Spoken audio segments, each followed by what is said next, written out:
galera, beleza? Como é que vocês estão? Meus amigos, no vídeo de hoje temos aqui 5 temas e algumas notícias que irão nos fazer retornar a um passado não tão distante, mas muito importante. Quero abrir o vídeo comentando com vocês sobre economia, focando principalmente na questão dos combustíveis. Temos algumas informações muito interessantes no que dizem respeito à arrecadação tributária.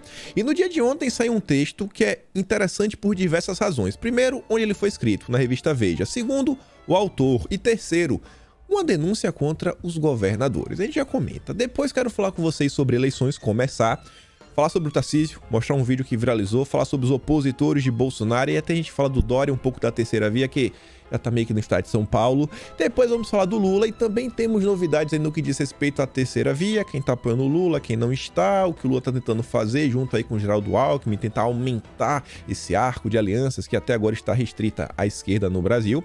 Isso é um ponto interessante, mas nesse tópico aqui eu quero falar com vocês ainda mais sobre a relação entre o Lula e a imprensa. Tem algumas matérias que eu leio, eu fico até um pouco triste, porque você vê que o jornalista, ele tá deixando o sentimento que ele tem por Bolsonaro tomar conta na hora que ele tenta descrever a realidade. E muitas vezes ele cai num erro ou talvez até num esquecimento do que foi um governo petista. E eu tô falando de regulamentação das mídias, redes sociais. Vou mostrar para vocês, inclusive, uma matéria num passado não tão distante que foi escrita por uma pessoa que hoje é apoiador do Lula, e vocês vão ver como as coisas mudaram. Até falo um pouco do Foro de São Paulo. Depois disso, vamos falar ainda mais do PT, Geraldo Alckmin. Isso é uma notícia interessante sobre o BNDES e também isso é uma notícia que envolve o Geraldo Alckmin e o BNDES e planos caso o Lula vença a eleição. E também vamos relembrar um pouquinho de um passado que não pode ser esquecido de jeito nenhum. E no final fechamos com vários temas ligados a ESG. Espero que devo falar sobre isso. Pauta verde. Quero falar sobre a JBS e algumas coisas que estão acontecendo. E quero abrir o vídeo com isso daqui. Até fiz uma seta aqui meio a mão livre. Fiquei chocado com essa capa do Estadão de hoje. Estadão, sim, Estado de São Paulo. Política, né, para lidar com a questão da pandemia lá no país asiático, freia a economia global e afeta o Brasil. E eu estou chocado porque assim, olha só, por aqui escassez vai de falta de insumos para a indústria farmacêutica a brinquedos, preços sobem. Como o Estadão colocou isso aqui na capa? Porque isso aqui vai acabar enfraquecendo o discurso que tudo que acontece de ruim no Brasil é culpa de Bolsonaro. Então, a culpa não é só de Bolsonaro, quer dizer, o que os outros países estão enfrentando está impactando não só no Brasil, mas globalmente. Quem poderia imaginar, né? A gente aqui achando que era tudo culpa de Bolsonaro. Mas vamos continuar. Outra coisa que chamou minha atenção, aqui é a matéria online, mas também teve a reportagem na TV Globo. Ontem, durante o Jornal Nacional, eles comentaram sobre isso daqui. Índia proíbe exportações de trigo por causa de onda de calor. Onda de calor intenso que levou os termômetros a chegar perto de 50 graus Celsius prejudicou imensamente a produção de trigo no país. Aí fala, né? Prejudicou a produção e levou o governo a proibir a exportação do produto. Especialistas dizem que os preços no mercado internacional, que já subiram por causa do conflito na Ucrânia, podem aumentar ainda mais. A Índia é o segundo maior produtor de trigo do mundo, atrás apenas aí dos comunas. Isso aqui vai afetar o Brasil, sim, com certeza. Com certeza. Vai afetar o mundo inteiro. É uma notícia que é complicada, porque o trigo oh meu Deus do céu, a vida do brasileiro sem trigo é uma vida triste. Um pãozinho com manteiga, um café com leite. Quem nunca? A comida é basicamente um prato típico no Brasil. Aqui na Austrália, o pessoal não come tanto pão quanto no Brasil, não. Até as padarias são muito diferentes. Não tem a ver com trigo, mas eu acho importante porque tem a ver com agricultura e economia. Brasil deve ampliar a compra de fertilizantes da Jordânia. Mesmo, olha só, o mundo passando conflito, o Brasil, a priori, não está correndo risco de falta de fertilizantes por causa da política externa do governo. E mesmo o Brasil já estando mais ou menos, né, tudo bonitinho, tudo organizado, ainda assim o governo brasileiro continua empenhado para ter 200% de certeza que não vai faltar fertilizante. Além disso, aqui a gente comentou no vídeo ontem sobre uma empresa marroquina tentando se instalar no Brasil e falou a importância do PL 191/2020, né, que vai garantir a autossuficiência de fertilizantes para o Brasil. Mas vejam só, o atual chefe da agricultura, o mineiro Marcos Montes, fechou acordo com a Jordânia para ampliar o fornecimento de fertilizantes ao Brasil. A ideia é reduzir a dependência do mercado russo. Numa visita recente ao país, o ministro conheceu as instalações de uma grande fabricante do país e saiu da agenda com o compromisso de que os jordanianos passem a fornecer ao Brasil até 1,2 milhão de toneladas de potássio em 5 anos. A Jordânia é o 7º maior produtor mundial de potássio. Atualmente, o Brasil é o 4º consumidor e em 2021, as importações brasileiras de fertilizantes foram superiores a 41 milhões de toneladas, o que equivale a mais de 14 bilhões de dólares. E aí vamos entrar na parte bem interessante. Combustíveis. Primeiro, isso daqui já me deixa bastante triste, né? Chateado. Eu sinto que os governadores, eles não se importam com o povo. Assim, eu acho que qualquer governador que tiver de acordo com isso daqui e estiver para reeleição, ele não merece ser reeleito. Não é possível. Não é possível. Estados vão recorrer da decisão do Supremo sobre o ICMS do diesel. Até a gente comentou isso no vídeo ontem, que eles sinalizaram que iriam fazer, mas agora de uma certeza.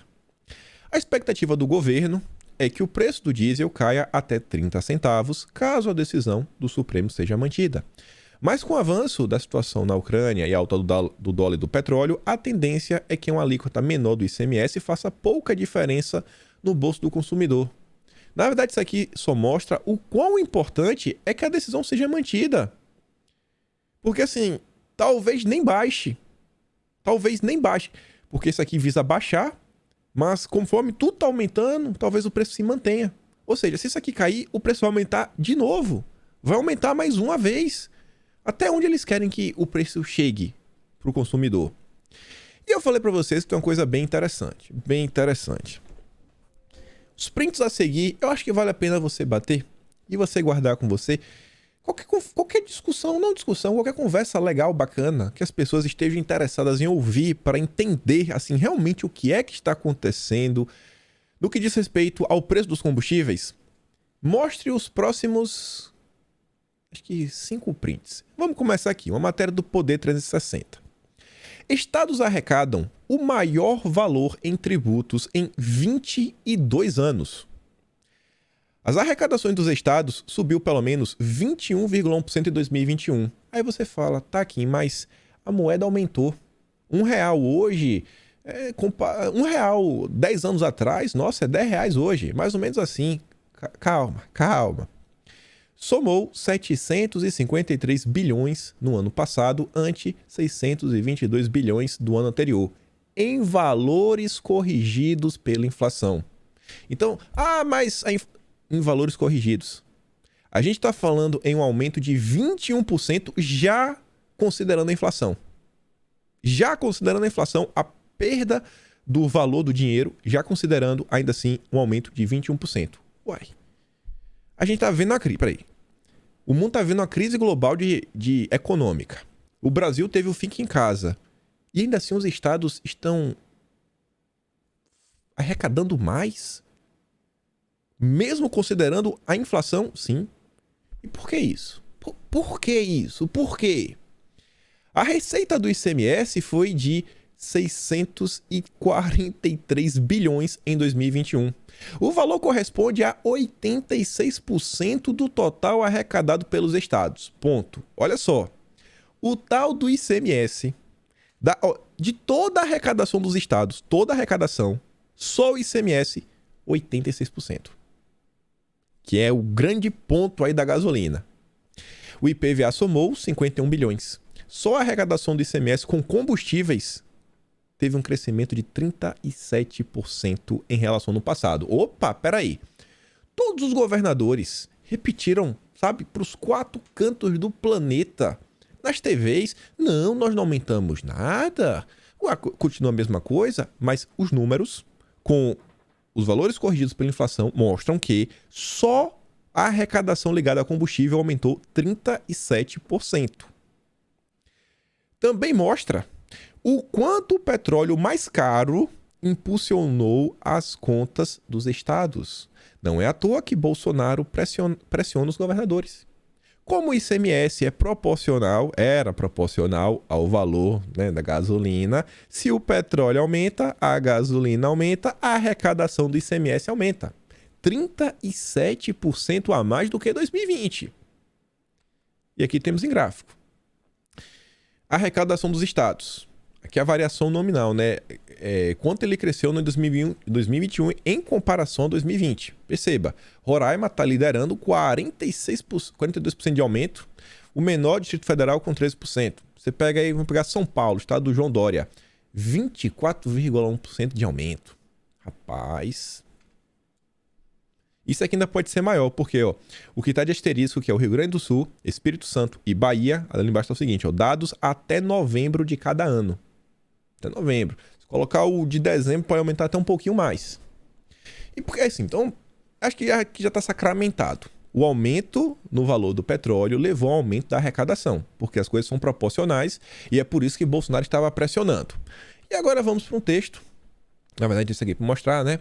O preço da gasolina nos Estados Unidos chegou a um novo recorde histórico de todos os tempos.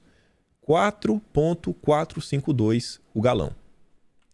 E aí vamos para o texto que eu falei para vocês que é interessante. O texto foi escrito na Veja.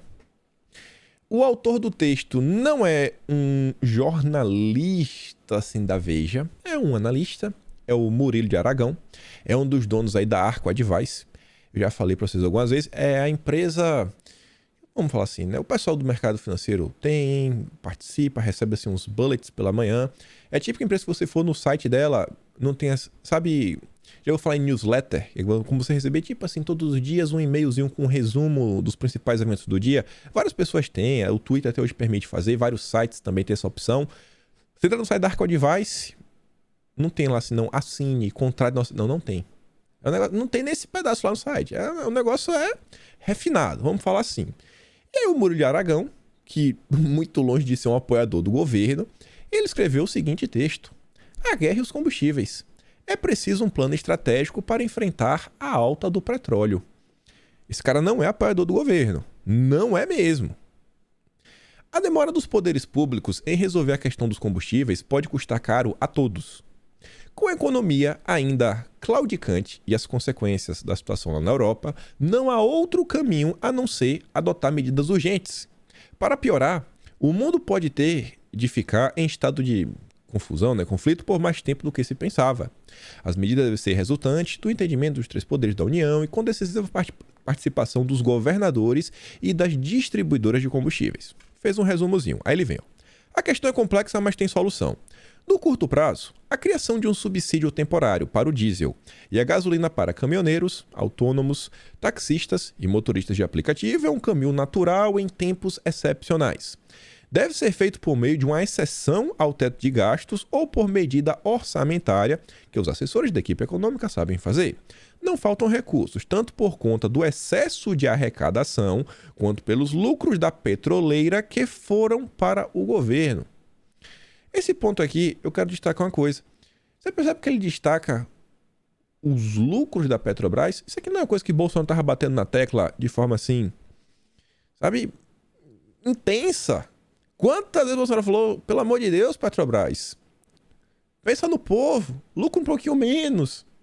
Lucra um pouquinho menos. Obviamente, tudo deve ser feito com responsabilidade e com data para acabar. Vamos continuar.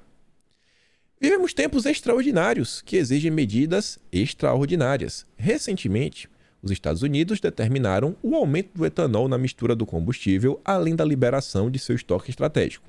Só para mostrar que o mundo está passando por um problema. Outros países também adotaram medidas para enfrentar o problema da energia, do petróleo e do gás e suas repercussões na inflação. No Brasil, adotou-se o Vale Gás, mas o processo foi muito lento frente ao tamanho do problema e suas repercussões na vida dos brasileiros. Aí, olha só. Olha qual foi a medida importante. O projeto aí, apoiado pelo governo, o PLP 11. A respeito da base de cálculo do Imposto sobre Circulação de Mercadorias e Serviços dos Combustíveis, o ICMS. O projeto para tabelar o ICMS.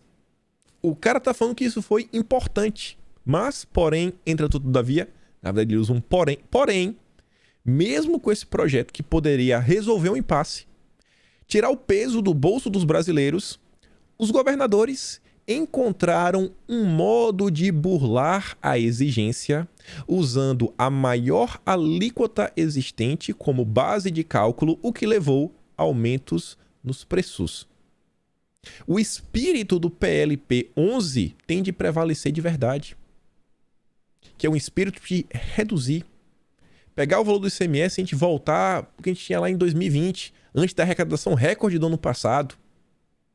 Aí os governadores estão com os cofres cheios, aí aumenta aqui, aumenta lá, é obra aqui, não, porque agora a custa do quê? No eleitoral, né? Tá aí. Olha só. Não, mas os governadores não têm culpa, a culpa é de Bolsonaro, a culpa é da inflação. Bom, o que o governo poderia fazer foi feito. Mas os governadores, né, encontraram a brecha e aumentaram ainda mais. Considerando que os países do G7 vão diminuir a compra do petróleo russo, a pressão nos preços deve continuar. Vale lembrar que não há, a curto prazo, oferta de petróleo suficiente para atender às necessidades da Europa, o que terá consequências nos preços e na inflação em nosso país. Está falando do Brasil. O Brasil não pode assistir ao que vai ocorrer sem tomar uma atitude que se sobreponha ao interesse político, partidário e eleitoral do momento. Acho que esse final aqui foi um aviso pra galera do Lula, né? Pelo amor de Deus, esquece essa história de quanto pior, melhor. Pensa no povo, uma vez, só uma vez. Mostra aí, pra quem tá falando da gasolina, quem quiser entender um pouquinho, principalmente, mais claro do que isso eu não sei como explicar. Mas vamos continuar. Falando, né, gasolina, falei já do estado de São Paulo. Ontem apareceu um vídeo do Tarcísio, quero dar aqui um destaque, porque eu acho que, cara, assim, não concordo, pra eu concordar com alguém 100%, acho que é impossível, mas não dá pra você negar algumas coisas, e se tem, vale, assim, além de, o que eu queria falar na verdade é o seguinte, não concordo com ninguém 100%, agora quando a pessoa dá umas bolas dentro, né, fala assim alguns discursos bons e apresenta algumas qualidades, algumas virtudes, eu acho que é importante a gente destacar, mostrar as qualidades. E uma coisa do Tarcísio assim que me surpreendeu, que vem me surpreendendo na verdade, é a capacidade de oratória dele. Eu venho ficando realmente assim, surpreso com as aparições públicas do Tarcísio, assim, as entrevistas, ele vem demonstrando que sabe lidar principalmente com jornalistas, não fica acuado, não é levado por corner, sabe sair das perguntas, sabe inverter o jogo e de forma assim bem calma, bem tranquila, sem alterar o tom nem nada. E o Técio postou esse recorte aqui, ele falou o seguinte, ó, o Tarcísio mandou bem demais aqui e eu realmente concordo. Olha isso daqui. Vou avaliar, mas eu sou bastante refratário ao mecanismo. Até porque, vamos lá, quanto é que vai custar? Quanto é que custa individualmente a câmara policial? E pior do que isso, quanto é que vai custar para você armazenar essa quantidade de dados que é gerada todos os dias? Então a gente prefere monitorar o policial a monitorar os 350 mil condenados que estão perambulando pela cidade de São Paulo sem uma tornozeleira eletrônica, sem um monitoramento do Estado. E são caras... Não, é totalmente diferente, Clarice. Não, mas você acha correto aí é o estuprador, é o assassino, é o cara que comete o latrocínio, não é o bravateiro, não é o cara que... Não, mas bravateiro ou não bravateiro, houve uma decisão judicial, pode ter tido um indulto do presidente Jair Bolsonaro, mas naquele momento ele estava sujeito a uma decisão judicial que o obrigava a usar uma tornozeleira eletrônica. O senhor acha correto ele ter desobedecido isso? Eu acho que não é correto os 350 mil condenados que estão perambulando em São Paulo. Mas o senhor acha certo, Daniel Silveira, e a gente prefere gastar dinheiro monitorando o policial. O senhor acha certo ou acha errado? Ele ter deixado... Eu acho que o caso Daniel Silveira é um caso encerrado. Não é um caso encerrado. Claro isso é um caso ainda está sendo discutido. Isso o ainda Daniel tem repercussão na eleição. Recebeu o indulto, gente. Recebeu o indulto. O presidente deu a graça. Não, mas, ministro, eu só estou perguntando para o senhor dar a sua opinião, a gente está aqui para isso, sobre se é correto Daniel Silveira deixar de usar a tornozeleira eletrônica. Eu acho errado um parlamentar ser condenado por suas opiniões. Isso, para mim, é o maior cerceamento de liberdade que existe. É isso que eu acho errado. Mas aí, um parlamentar desrespeitar uma decisão judicial, por mais que ele a conteste, o senhor acha correto? Eu acho que decisão judicial se contesta, se contesta? Se contesta, claro. Não, mas se recorre, tudo bem, se recorre, tem remédios para desfazê-las. Enquanto tem um recurso, não cabe aguardar o trâmite da justiça? Isso é uma questão do Daniel Silveira, que o advogado dele não tem nada a ver com o assunto. Tá certo? Agora, gastar dinheiro monitorando o policial ao invés de monitorar o criminoso é uma coisa para a gente debater. É uma coisa que... Quer dizer, o criminoso pode andar livremente cometendo seus crimes e o policial tem que estar monitorando. Qual é a mensagem? Eu não confio no meu policial, estou preocupado com a letalidade. Mas vem cá, será que as armas não letais não poderiam também reduzir igualmente a letalidade? Em que medida o meu policial é bem treinado? Então eu estou confiando no treinamento dele. Nós temos uma academia do Bairro Branco de São Paulo que tem 110 anos de existência. A Polícia Militar, antiga Força Pública, tem 190 anos de existência. Então, assim, entre esses lados, eu prefiro ficar do lado do policial. Eu confio na minha polícia. Você vê que a jornalista, ela não tem muito interesse em ouvir as propostas do Tarcísio, que é candidato para ser governador de São Paulo. Ela está interessada na mitadinha, na lacrada. Ele não caiu na pilha, não deixou de responder. E acho que no final, quando ele assim, deu um corte rápido do Tramontina, foi bem educado, falando, cara, é ele ali, não me diz respeito, a decisão do Daniel, o advogado dele. Vamos voltar aqui a falar, não então no estado de São Paulo. E nessa discussão teve um ponto que chamou minha atenção. Eu nunca tinha parado para pensar. Quando o Tarcísio falou a primeira vez que ele era contra essa questão do monitoramento, eu via eu acho que é uma discussão complexa. Só que eu nunca tinha levado essa questão, que é um ponto que é importante. Muitas vezes é o seguinte, é só questão política, mas o policial isso, o policial aquilo outro, o policial pode errar, pode fazer isso, pode perseguir tal pessoa. Mas o pessoal fala tanto, né? Temos que combater o crime, temos que melhorar a segurança pública, etc, e blá blá blá. Sabe? E o valor que se gasta com isso? Quanto custa essas câmeras? Quanto custa o armazenamento? E não é só o serviço de armazenamento, é o armazenamento, mais a logística para você armazenar, mais uma empresa aí de segurança de dados. Isso aí as pessoas assim, você vê, a imprensa trata as coisas na maior simplicidade do mundo. Os temas mais complicados do Brasil, na maior parte do tempo, a imprensa trata como se fosse a coisa mais simples de todas. Não, é sim ou não, sei lá, Bahia e Vitória, Flamengo e Fluminense, escolhe e vida que segue. Saindo aqui um pouco do Tarcísio, mas ficando um pouco no estado de São Paulo, e até falando dos opositores de Bolsonaro, porque acho que agora fica bem claro, mais do que nunca, os irmãos Weintraub aí, eles seguem atacando o presidente nas redes sociais. O Gomes Santos falou o seguinte, cara, você e seu irmão tá com mimimi, vai lutar contra a esquerda. E o Arthur Weintraub diz, estamos lutando, esse governo é esquerda. O governo Bolsonaro é um governo de esquerda, na visão aí dos irmãos. Não para por aí. Como eu queria o Bolsonaro 2018 de volta. E ele diz, era fachada, nunca existiu.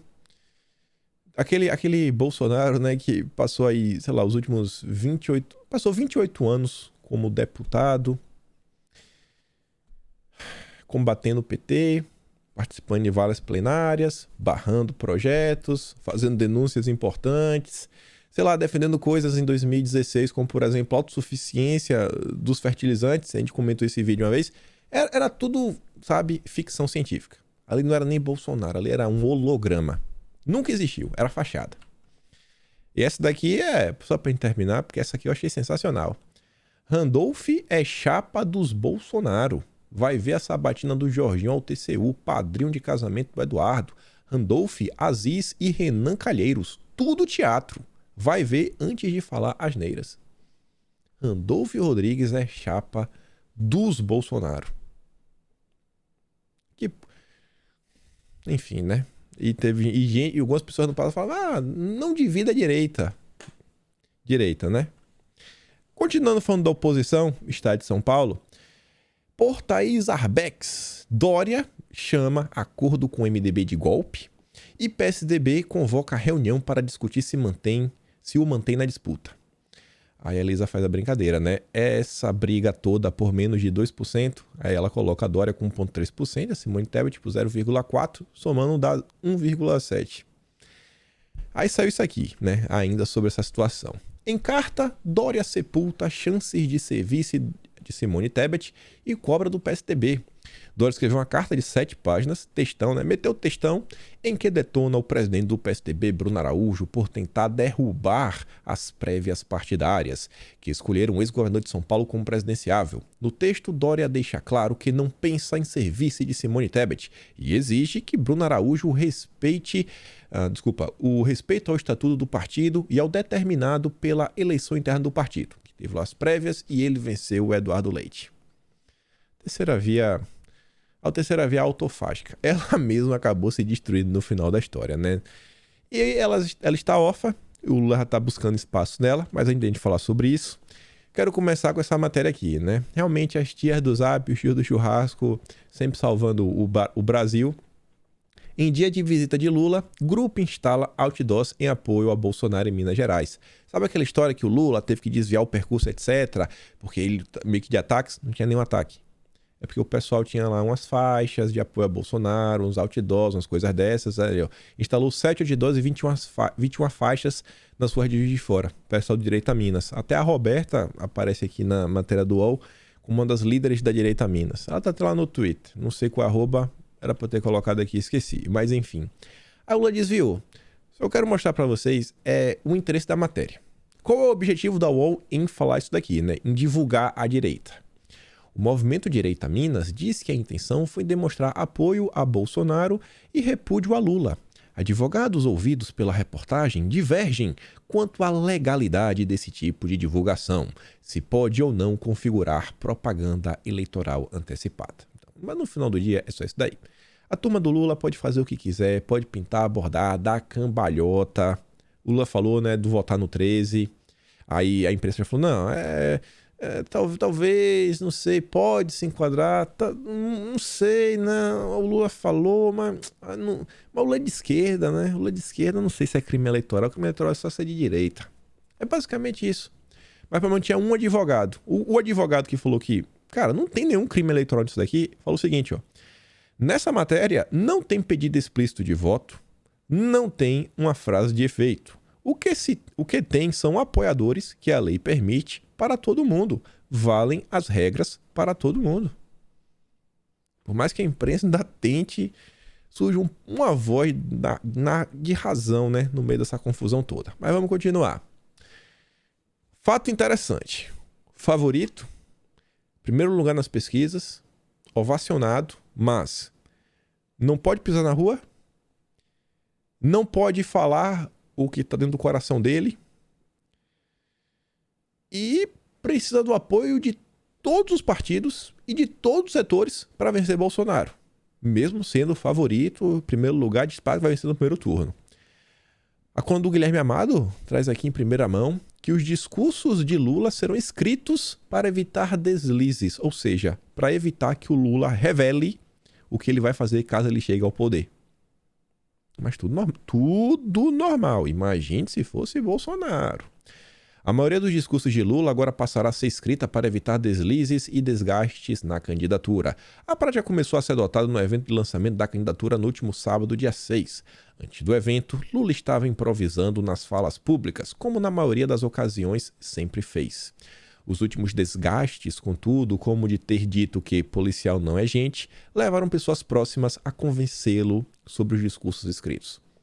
Parece aí que aquela ala, né, mais ligada à grande emissora de TV, etc., venceu. Para vencer, pro Lula vencer, ele vai ter que ser controlado. Pro Lula vencer, ele não vai poder falar o que o coração dele está cheio. Mas vamos continuar. Isso daqui é uma matéria extensa que saiu. Fiquei triste quando li essa matéria. Eu li ela do início até o fim. Esse cara, às vezes é intragável ler. Bernardo Melo Franco. Escreve no Globo, escreve na Folha de São Paulo. Olha o título. O golpe de Bolsonaro já começou. Se eu colocasse isso, sei lá, num título de vídeo, era preso. Eu botei o da Folha de São Paulo, né? Já precisa colocar no vídeo de hoje, colocar o seguinte. O Globo afirma, abre aspas, o golpe de Bolsonaro já começou. Eu ia falar que era no mínimo clickbait, mas enfim. Só quero mostrar um parágrafo. Jair Bolsonaro é um golpista. É o primeiro parágrafo, matéria extensa. Jair Bolsonaro é um golpista. Nunca escondeu, nunca disfarçou, nunca se sentiu obrigado a mudar. O capitão ganhou fama como defensor da ditadura e da tortura. Eleito com votos de militares, passou 28 anos na Câmara como símbolo do extremismo de direita. E você vê, ó, olha a foto. Bolsonaro e vários militares. Esse texto, ele sai numa crescente falando que os militares A entrada dos militares, essa aproximação e as últimas movimentações só deixam cada vez mais claro que o golpe já está em curso. Já está em curso. E ainda traz algumas falas do Ciro Gomes para reforçar e provar que não, Bolsonaro vai dar um golpe. Bolsonaro vai dar um golpe. Ano de eleição, o mundo passando por uma crise global, econômica, diversas coisas. E eu fico vendo assim, ontem eu vi até um tweet do Carlos Bolsonaro que ele fala o seguinte, que tem muita gente que às vezes fala, sei lá, milícia digital, isso aqui é do governo, grupos organizados. E muita gente às vezes fala isso daí por desconhecimento. Agora, a imprensa não. Não a imprensa. Outros setores até beleza, mas a imprensa não tem como. A imprensa faz realmente na maldade. Na maldade. E aí tá batendo bastante, batendo nessa tecla. Por que eu tô comentando sobre isso? Folha de São Paulo. Na verdade, eu nem podia botar isso daqui. Já volto pra essa daqui. Vamos. Deixa eu ver. Não, vou por essa daqui. Vai fazer mais sentido. Beleza. Tá vendo ali, né? O Globo tá batendo. Bolsonaro, militares, extremismo, direita, o golpe vai acontecer, etc. Aí como é que tá o cenário hoje? Lula é favorito. Favoritíssimo. Devia ganhar. Sempre com a mão nas costas. Aí a Folha de São Paulo solta essa matéria. Órfãos da terceira via já discutem opção entre Lula e Bolsonaro. Aí a matéria destaca que o Michel Temer falou que iria apoiar Bolsonaro nessa disputa, porque o Lula aí quer destruir as reformas que ele colocou, principalmente a questão da reforma trabalhista, ele não podia concordar com isso. Só que essa matéria tem um parágrafo que é interessante, que é o seguinte, ó. Tratada sob reserva, às quatro paredes, né, nos corredores, a possibilidade de outros setores e agentes envolvidos nas conversas abandonarem o barco antipolarização e declararem apoio à reeleição de Bolsonaro está colocada. Apesar, aqui agora é a fala do jornalista, apesar do discurso de que o grupo repele igualmente os dois protagonistas do certame. Tá aí, ó, tá sob reserva. O pessoal da terceira via tá conversando, né, uma possibilidade de apoiar Bolsonaro. A gente vem vendo Bolsonaro crescendo nas pesquisas. Então, começa a fazer sentido, né? A gente vê, a imprensa odeia Bolsonaro. Então, a imprensa criar narrativas que atrapalham o governo faz todo sentido. Mas vamos continuar. O Senado fez uma pesquisa, o Estadão divulgou. Mais eleitores se declaram à direita do que à esquerda, revela a pesquisa do Senado. Talvez já até por isso que a terceira via começa a se olhar um pouco mais a Bolsonaro. Aí mostrava o seguinte, a pesquisa então, beleza, mais estão à direita do que à esquerda. Você vê, ó, 11% se declaram de esquerda, 21% de direita, 9% de centro, 55% nenhuma das anteriores. Não sei, prefiro não responder 4%. Vamos botar juntos. 59%. Seria o quê? 6 a cada 10 brasileiros não sabem em qual posição política, em que espectro político eles estão. Não sou nada, deve ser tudo anarcocapitalista. Religião. Quão importante é a religião em sua vida? 82% classificam como muito importante. E eu acho que essa turma é uma turma mais à direita, por mais que não saibam, pelo menos no que diz respeito aos valores. E essa política ainda fala o seguinte, né? Religião e política. Azul concorda, bege discorda, amarelo não sabe, não respondeu. A família tem influência nas suas escolhas políticas? Sim, 54%. Quando a família interfere, normalmente, né, a pessoa tem uma tendência um pouco mais à direita, mesmo que não saiba. Na hora de fazer leis, os políticos devem levar em conta o que dizem as tradições religiosas? Mais da metade do país ainda acha que sim. É bom para o país quando líderes religiosos assumem cargos políticos? 43% concorda, 52% contra, 4% não sabe. A religião tem influência nas suas escolhas políticas? 40% diz que sim. Então, o Brasil é um país religioso, é um país de valores, é um país de família. E normalmente é uma pauta que o Lula vinha atacando nos últimos dias. Aí sai essa matéria. E as coisas se conectam. Eu queria mostrar isso daqui depois do Bernardo Melo Franco. Vem o PT... O PT não, né? Vem o Globo falar dos militantes do PT. Bolsonaro é o extremista, os apoiadores do Bolsonaro também são extremistas, todo mundo dando golpe, ninguém presta, eles têm que ser varridos da história do Brasil. Enfim, ninguém tem espaço. Aí o Pablo Hortelado, que é um grande especialista de redes sociais, fala o seguinte, fanatismo dos militantes do PT é contraproducente. Uma parte dos eleitores mais vocais de Lula tem demonstrado grande intolerância com quem titubeia em votar no presidente. Os hesitantes, em vez de ser persuadidos e acolhidos, são tratados com desprezo, chamados de irresponsáveis ou ridicularizados. Esse comportamento de tratar pessoas com desprezo, ser chamado de irresponsável ou ser ridicularizado. Se alguém da direita ridicularizar outra pessoa, isso não seria um ataque? Por que o Pablo Hortelado não diz que os petistas atacam as pessoas na internet? Ele não consegue falar isso. Se a campanha não contiver o comportamento irracional da militância, esses votos potenciais virarão votos nulos ou pior, irão para Bolsonaro. Comportamento irracional. Ele não consegue falar ataque. Ataque é só quando é de direita. O Brasil vive uma seríssima ameaça à democracia, que tem nome, Jair Bolsonaro. Não são os ataques da esquerda. Hoje o candidato com mais chance de derrotá-lo é o Lula. Mas quase um terço do eleitorado prefere algum outro nome. Se seguir consolidado como um antagonista viável, o petista precisará do apoio dos 30% dos brasileiros que, à direita, ao centro ou à esquerda, hesitam em votar nos candidatos da polarização. Esses eleitores precisam ser tratados com respeito, cortejados, acolhidos e não acossados. Não, finalmente. E atacados. Lá no último parágrafo, não tinha visto. O momento é de união contra o autoritarismo. A turma irracional do PT que ataca pessoas na internet. Ataques do bem. Ataques do bem. E aí vocês vão ter acompanhado diversos temas acontecendo no Brasil. Diversas falas. Não preciso falar porque todo mundo já sabe diversas coisas. E sempre colocam, sei lá, os apoiadores do governo como se fossem uma das piores coisas que surgiram nesse país, né? E eu quero relembrar um pouco mais sobre os apoiadores petistas. Olha só, gente, essa matéria que eu acabei encontrando na internet.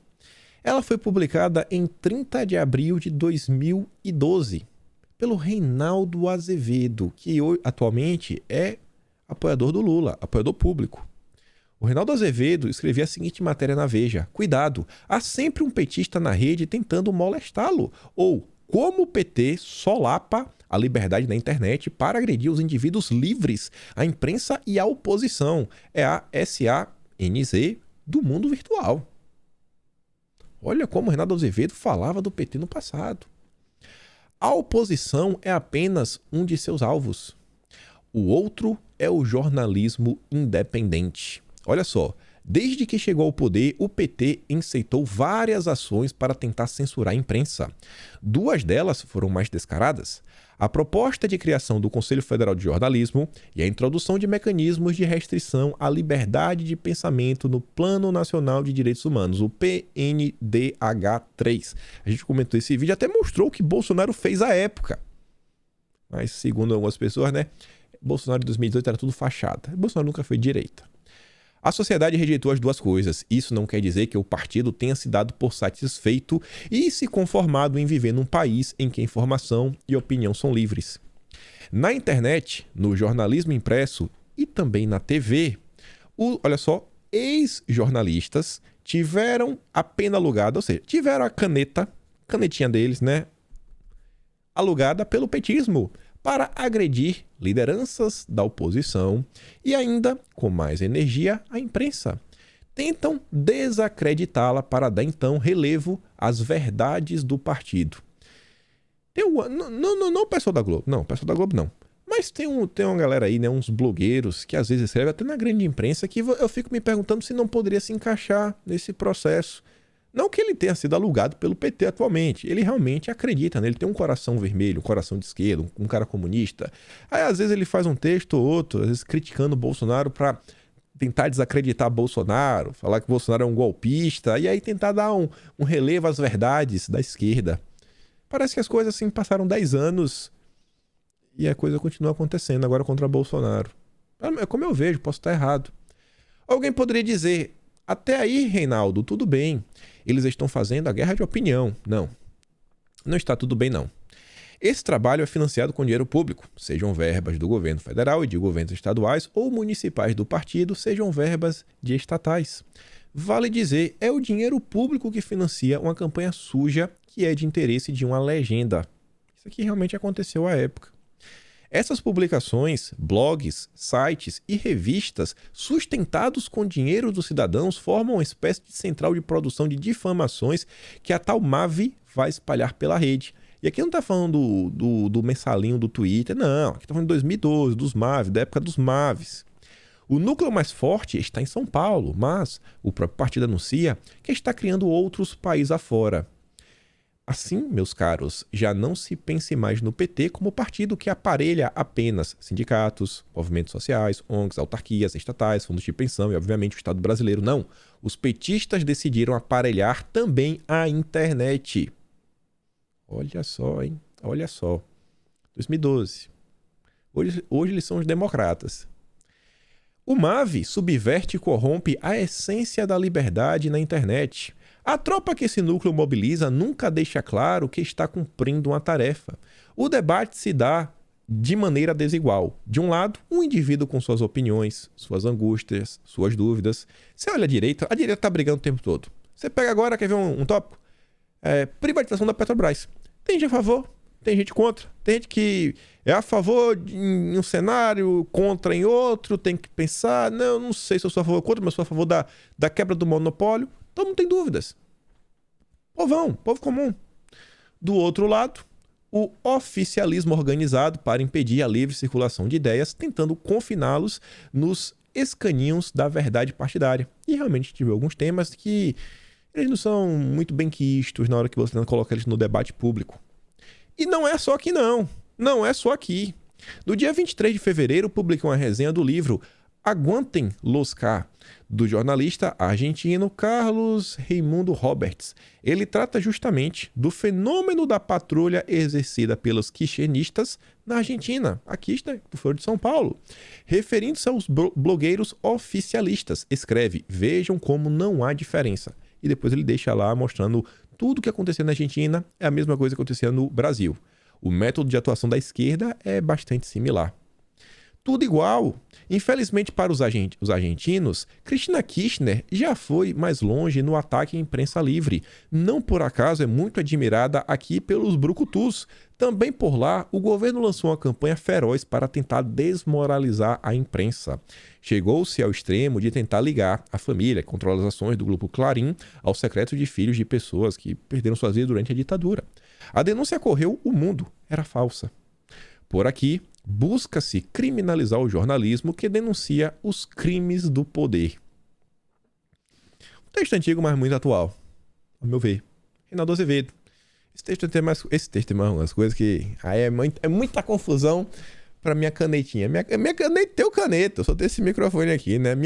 Quem sou eu para ter uma pena? A matéria completa é interessante. Fala de algumas coisas que fala, rapaz, pesado, viu? Vale a pena. Quem tiver interesse, dá uma lida na matéria do Reinaldo Azevedo completa. Aí vamos continuar. A gente sabe que o PT fala em regulamentar a imprensa, diversos temas, etc. E o PT segue aí, né? Discurso agora prontos, pré-fabricados. O Lula não pode falar o que está no coração dele. Trouxe Geraldo Alckmin para tentar fazer essa movimentação mais ao centro, trazer mais apoios. E a Folha de São Paulo fala o seguinte: limites de frente ampla de Lula elevam pressão sobre Alckmin. Embora maior do que nas eleições presidenciais de 2018, a coligação do PT reúne 7 partidos de centro-esquerda. Porque no Brasil não existe extrema-esquerda. Olha só, quem está apoiando o PT é o PSOL, é o PCdoB, Partido Comunista do Brasil, mas não é extrema-esquerda. Não é. É de centro-esquerda. Centro-esquerda. Sem conseguir avançar mais à direita. Será que é por isso que a imprensa está tão incomodada com o Bolsonaro? Porque ele segue crescendo nas intenções de pesquisa. Alguns políticos da tal terceira via, do centro democrático, estão começando a migrar mais perto de Bolsonaro. Algumas pessoas, sei lá, até como o Zema, estão começando a fazer alguns acenos que parece que até o apoio do Bolsonaro é bom. A imprensa tem que criar algumas narrativas. O clima entre petistas é de conformismo com a hipótese de que apenas alas ou representantes isolados de outros partidos declarem apoio ao Lula. Aí dá o exemplo do Aloysio Nunes, que declarou apoio a Lula já no primeiro turno, do PSDB.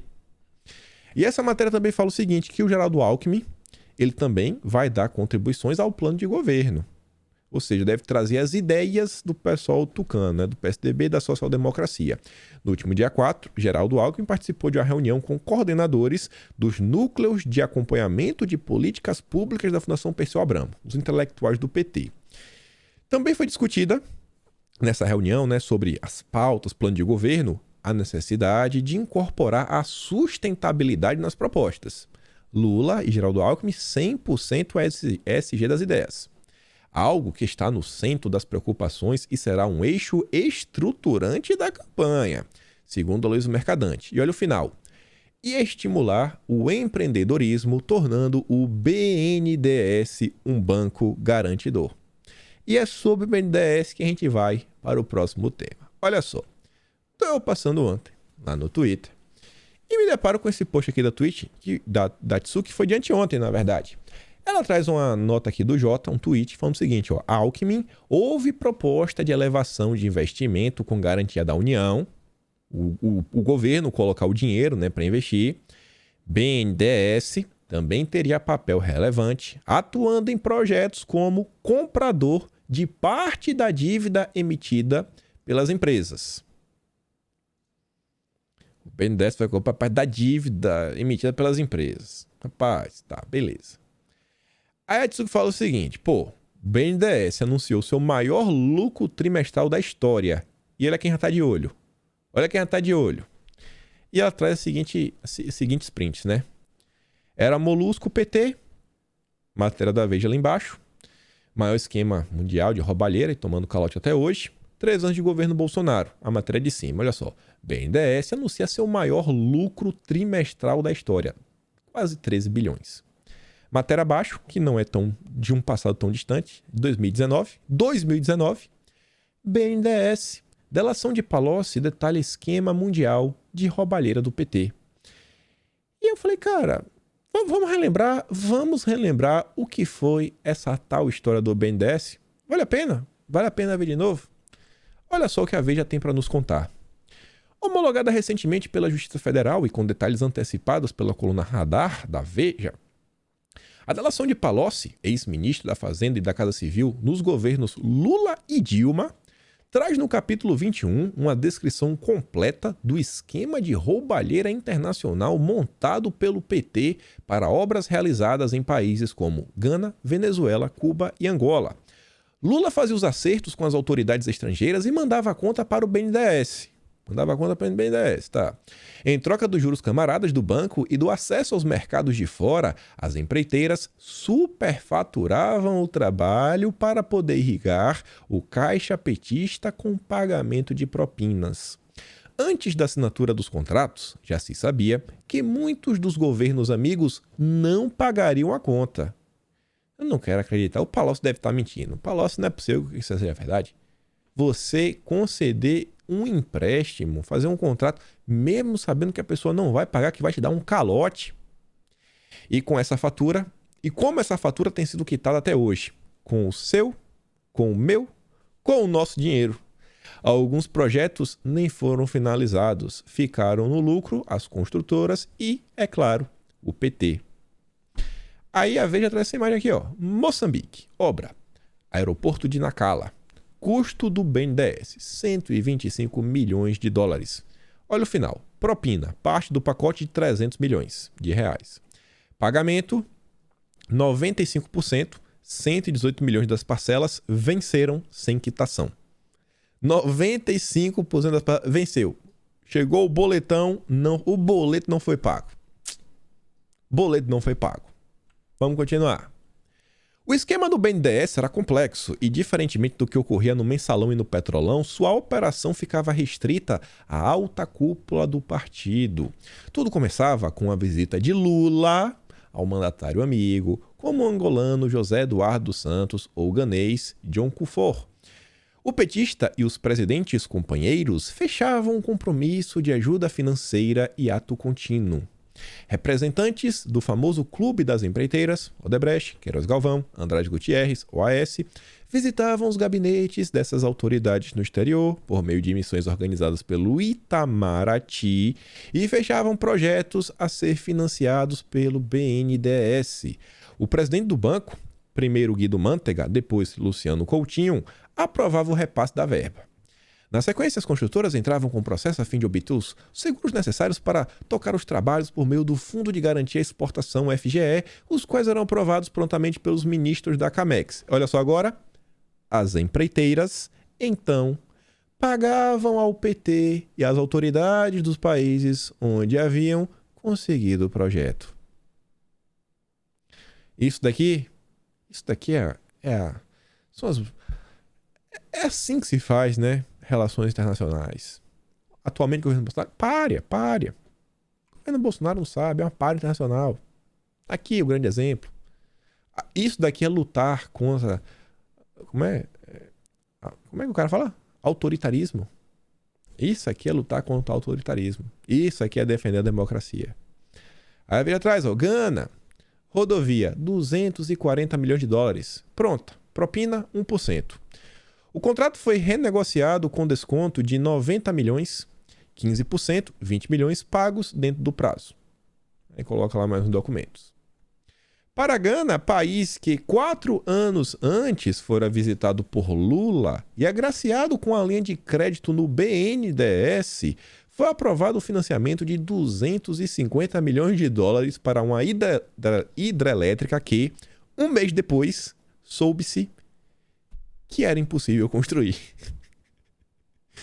Ai, Jesus. Não dá pra construir. Não dá.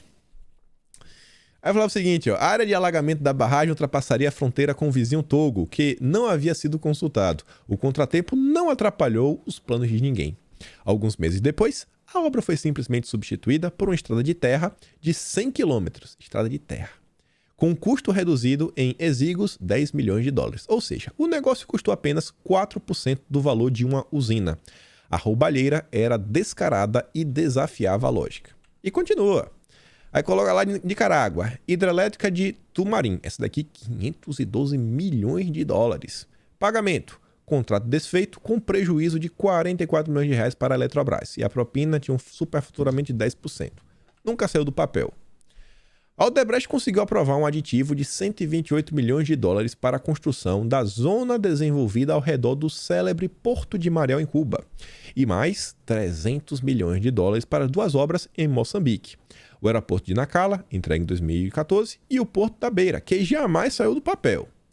A hidrelétrica Tumarim, um projeto da Queiroz Galvão, que contaria com a participação da Eletrobras para a construção da Nicarágua, uma promessa pessoal de Lula para o Daniel Ortega.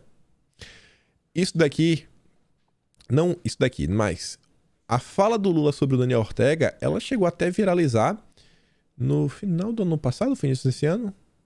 Foi quando o Lula estava na Europa. Que perguntaram para ele se ele concordava com o que o Daniel Ortega está falando. Ele, quem sou eu para falar? A Angela Merkel não está aí? Números anos, ela falou, pô, mas ela não tá prendendo ninguém, né? Como na Nicarágua. O Daniel Ortega tá prendendo os opositores. Ela, não, eu não posso falar sobre... Porque eu defendo a autodeterminação dos povos, não posso falar nada sobre isso. Olha o Daniel Ortega. Isso aí não se materializou. O problema é que nem o regulamento do BNDES, por falta de garantias, nem a Eletrobras, por se tratar de um investimento no exterior, permitiam a empreitada avaliada em 512 milhões de dólares. Mas olha só... Mas um recado da Casa Civil, à época chefiado pela Dilma, destravou o negócio. A presidente da República tem todo o interesse nesse empreendimento, mas graças a Deus não saiu do papel. Essa é a defesa da democracia, do Estado de Direito, das nossas instituições. Porto de Mariel, custo 656 milhões de dólares. Propina, parte do pacote de 300 milhões de reais. Pagamento, 7%. 48 milhões das parcelas venceram sem quitação. E essa matéria foi publicada em Veja no dia 28 de agosto de 2019, a edição número 2649. Sempre bom lembrar. Somente aos jornalistas que estão se esquecendo, né, de que o que foi o governo do PT e que se voltar vai ser muito pior, viu? O novo Lula, meu Deus, viu? A própria Veja que escreveu essa matéria, o Reinaldo Azevedo também escreveu isso aqui ontem. Bolsonaro deve torrar 484 milhões com o elefante branco de Lula. Pensando que Bolsonaro vai desperdiçar dinheiro, né? Aí ele fala o seguinte, a herança do Lula. Bolsonaro está tentando concluir a Hemobras. A estatal de hemoderivados localizada em Pernambuco está em construção desde 2004. Já totalizou um gasto de 855 milhões de reais, segundo a CGU. PT, o governo das obras inacabadas. Mas vale de tudo na hora de criticar, né? E hoje vai dar para falar pelo menos um pouquinho de SG. Olha só. A advogada assume chefia da Superintendência do IBAMA no Amapá. Ministro do Meio Ambiente nomeia advogado sem experiência na área ambiental para chefiar IBAMA. Superintendência estava sem chefe desde novembro. O Vilimil está falando o seguinte, né? Se a ONG está reclamando, deve ser bom. Ainda mais sobre reclamações. Fiscal do IBAMA, um perfil de esquerda. Tivemos o menor número de multas por crimes ambientais em 20 anos. Bolsonaro desmontou o IBAMA. E ele fala, né? Estão com saudade da indústria das multas. O que deveriam cobrar são fiscais que supostamente ajudam a validar ilícitos, contribuindo com a degradação ambiental. E olha só, essa matéria eu queria comentar ontem, eu achei muito interessante. Mas muito interessante. Nossa, isso aqui junta tanta coisa que a gente já falou recentemente. Saiu no Valor, Grupo Globo. A seguinte matéria. Coalizão brasileira pede a Biden apoio a fundo de 9 bilhões de dólares para bancar a conservação de florestas. Olha só. A coalizão Brasil, Clima, Florestas e Agricultura, que é formada por organizações do agronegócio, deve ser a turma mais à esquerda, que até tá apoiando o Lula. Não vou falar o nome de um, mas é um vendedor de semente até bem famoso, já muito próximo do Lula. O nome dele até estampa a marca aí de macarrão instantâneo. Bancos, olha só, os bancos estão interessados, né, nessa coalizão. Entidades da sociedade civil e outras 22 organizações sociais e empresas brasileiras. Toda essa turma junta. Só a nata do iluminismo brasileiro enviaram uma carta para o Biden pedindo apoio à criação de um fundo de 9 bilhões de dólares para bancar a conservação das florestas em países em desenvolvimento, o Amazon Act. O documento também foi enviado a outras autoridades americanas, como a presidente do Congresso americano, a Nancy Pelosi. Olha só a jogada, que lindo. A proposta prevê que os projetos elegíveis só poderão receber recursos se o país em que ele estiver garantir o respeito a regras de governança e a lei. Seguindo aqui, né, a agenda SG. O país também precisa garantir transparência do uso dos recursos recebidos, garantir a verificação dos resultados, divulgar detalhes de emissões evitadas com os projetos financiados e ainda assegurar que comunidades indígenas e mulheres participem do processo. Olha só. Para você garantir a transparência, tem que ter alguém que trabalhe com transparência. Quem que vai trabalhar com isso? As empresas de compliance. Os auditores que vão precisar dar relatórios. Quanto isso vai custar? Será que o pequeno proprietário de terra tem condição de pagar por isso? Vai quebrar, né? Aí vem, garantir a verificação dos resultados. É a auditoria da auditoria. Que você primeiro faz aquela auditoria, você faz o seu esquema de compliance na sua empresa, agora vem os auditores para checar o compliance da sua empresa. Divulgar detalhes de emissões evitadas com projetos financiados. E ainda assegurar tudo. Então, assim, ainda tem mais grupos. Vários fiscais, várias coisas. Olha o mercado que está sendo criado.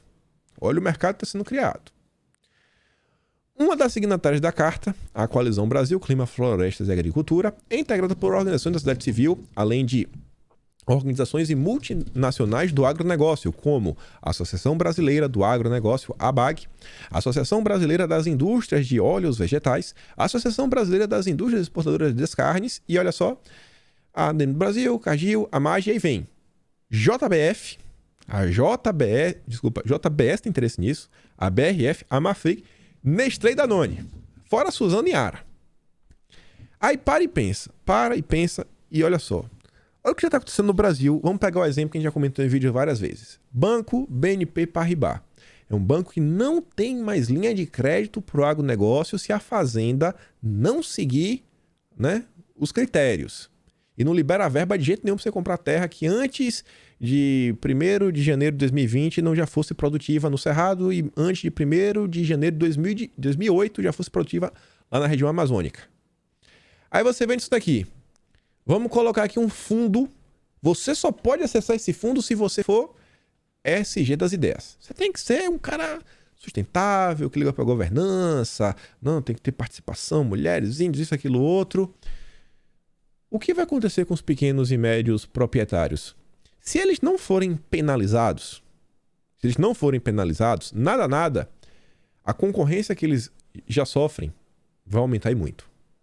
Vai aumentar e muito, porque as grandes empresas vão ter acesso a um fundo bilionário. Gente do céu. Olha só, vamos pensar como ser humano comum.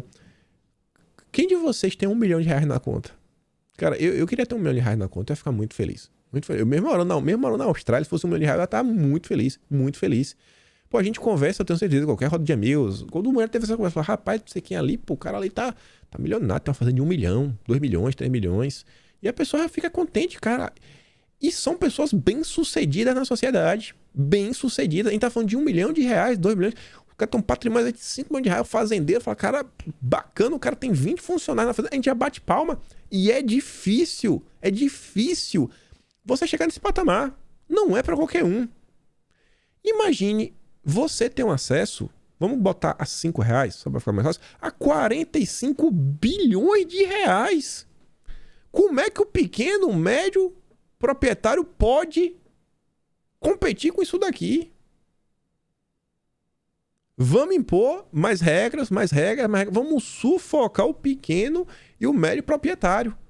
No final do dia, eu espero que esse dinheiro aqui, assim, o cenário que eu espero que não aconteça, mas que eu acho que pode acontecer. Você cria tanta regra, os pequenos e os médios quebram, e esse dinheiro é utilizado para os grandes comprarem o comércio dos pequenos. A gente já viu isso acontecer em verões passados, né? É inacreditável como as coisas vão avançando. Olha quem é a favor. Pô, a Nestlé eu não sei, mas a Danone, um dos donos, né? Um dos fundos é a BlackRock. Você fica vendo, pô, cara, entrando, saindo. São as mesmas pessoas, o mesmo jeitinho, em nome da sustentabilidade que o Geraldo Alckmin vai defender junto com Lula. Geraldo Alckmin, Lula. Nossa, Lula e JBS. Enfim. E só pra fechar, deixa eu ver se faz isso aqui hoje. Eu vou conversar isso aqui depois. Eu vou conversar isso aqui depois, porque esse aqui eu quero mostrar. Eu sou outra matéria aqui que saiu. Ó, você lembra daquela história que o Dória, o pessoal do grupo LEAD, quer criar o índice? Quem sabe a LEAD, o grupo Dória, não cria o seu índice SG? Essas duas matérias têm relação a isso, tem mais coisa pra gente comentar. Mas fica só com isso daqui pra você entender o que tá acontecendo. Aí se pergunte, será que esse tipo de iniciativa é apoiada por Bolsonaro, que quer tocar fogo na Amazônia, como a imprensa diz, ou a iniciativa aí que é a esquerda que apoia, que talvez seria a maior beneficiada? Enfim, fico por aqui. Dá aquela curtida, dá aquela compartilhada. Vai no Telegram, pega o vídeo do Tarcísio, dá uma olhada, manda pros seus amigos.